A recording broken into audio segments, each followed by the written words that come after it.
Good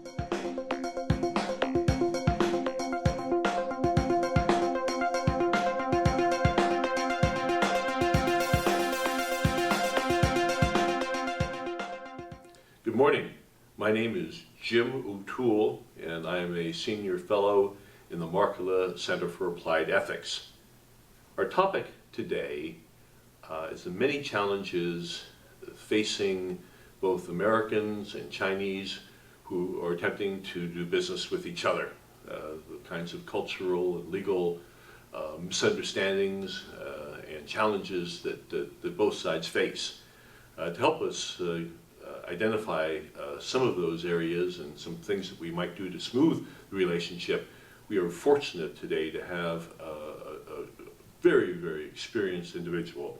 Leslie Yuen is the founder and the CEO of GTO. Leslie, could you tell us a little bit about your business background, and in particular how that has sort of led you to your current work with helping Chinese businesses who want to establish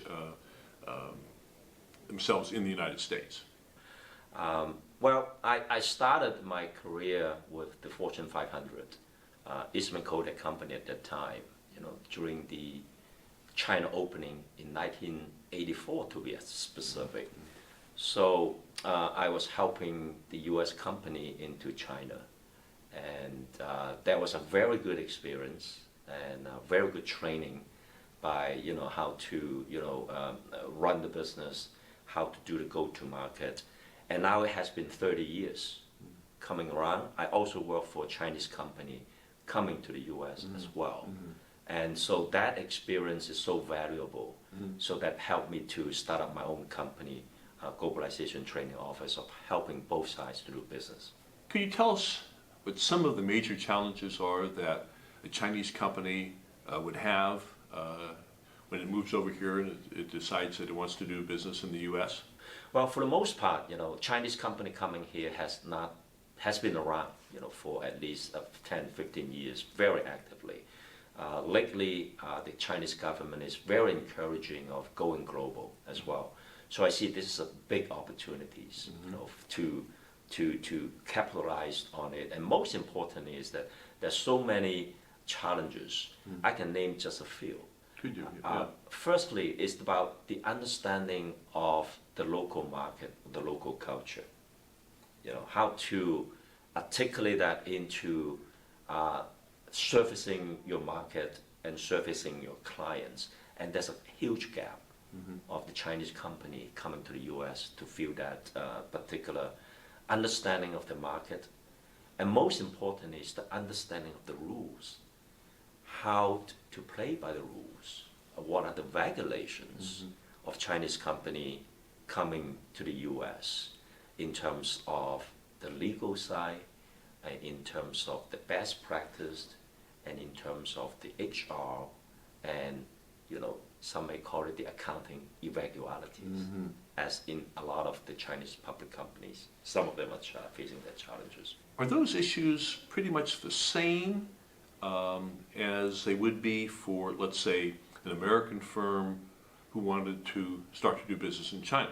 I would say for the most part they are the same, because our mindset, what we grow up, what our culture, business is very cultural specific. What we live here, what we work here, we have what the thinking of what is the right thing to do.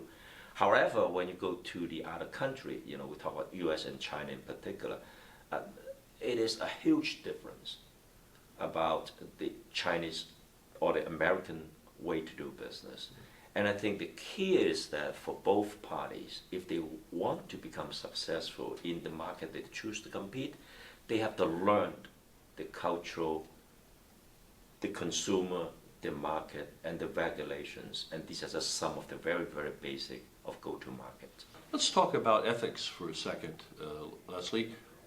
Are there any areas where ethics, Chinese ethics and Western ethics differ, or are there many areas in which they are really quite compatible? Well, of course, when you talk about the ethics or the way to do things in a particular country in relative terms, and that has to first, have the passion to learn how the local culture, the local business is, number one.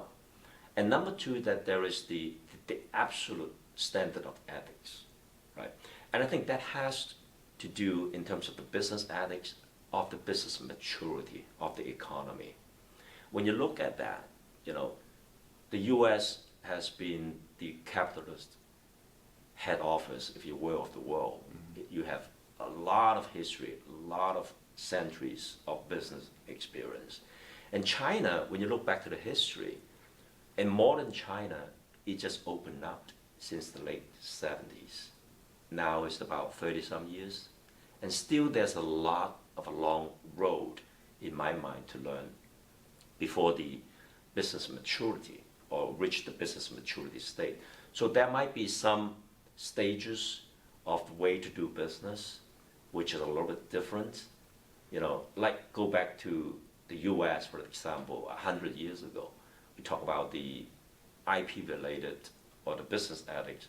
And we also learned or borrowed a lot from that of the US, of the England as well, in that matter. So I think there is the learning curve and the maturity curve on the true business ethics of doing business anyway. Moving forward over, say, the next 5 or 10 years, do you see the business practices and the ethics practices of American and Chinese firms converging, moving together? I would definitely say so, and I'm very confident that in terms of today's economy, the globalization, more and more people are traveling, visiting, and to do business between the two countries. There will be a lot of learning and collaborations, and China has to learn, because to become successful, they have to learn how to engage with a different market, in the US in this case. And there will be as I mentioned earlier, about the maturity of the business cycle. So overall, I'm very positive and very optimistic about it.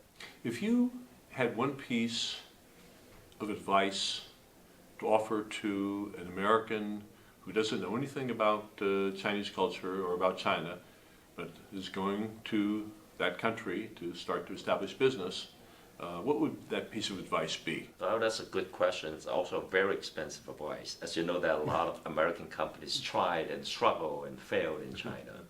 But I would say the bottom line is the mindset. You have to have a very open mindset to go to China or any market for that matter, to learn how things are done there. You cannot just have your own preconceived way of doing things and become very successful in the US and expect to replicate it 100% in China, and vice versa as well. So open mind, learning, adopting is the very key mindset that I would advise Americans who would like to or want to do business in China. Leslie, could you give an example of a company that is right now in the process of trying to come to the U.S. and what some of the challenges are that they're facing? Well, of course, and just one example, I'm the U.S. consultant for Hong Kong Cyberport. They have about 150 portfolio companies, and a few of them are coming to the U.S. And in particular, one's called Open Ball, by the way. They're a Hong Kong company, and the product development side is very much for the Hong Kong market. And the challenge of coming here is the localization. How to bring your product and services for the local market, the local consumer. So they have to go through a UX redesign from an American expert to know exactly what the clients, what the market is in the US, and to resign the product R&D tops down. So this is only just the beginning of when you're prepared to go to a market, in this case coming to the US, you have to localize your product. So this is one example. Leslie, this has been truly informative, and we really appreciate your sharing your wisdom and experience with us today. I think you've just touched the tip of the iceberg here, but I'm sure people may want to be getting back to you for some more information. And if you would like to learn more about the Markkula Center, please visit our website. We have lots of other videos and other materials available there. And so we'll see you next time. Thanks.